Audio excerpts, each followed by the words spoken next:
দেখো প্রথম ছবি বলছি অক্ষি গোলকের লম্বচ্ছেদ বা মানব চক্ষুর লম্বচ্ছেদ, এই ছবিটা থাকবে। কি কি লেভেলিং করবে যেগুলো বলে দিচ্ছি সেগুলো প্র্যাকটিস করো, সেগুলোর মধ্যে কিন্তু 4টে আসবে। কি কি লেভেলিং প্র্যাকটিস করবে?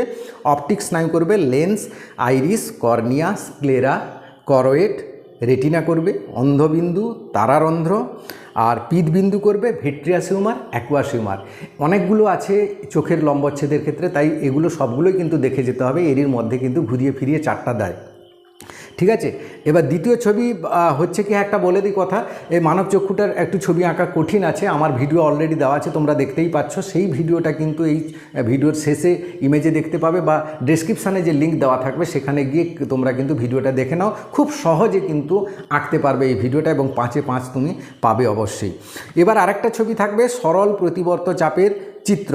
এখানে মাত্র 4টেই লেভেলিং আছে, সেই 4টে করলে হয়ে যাবে। এর ছবিও বই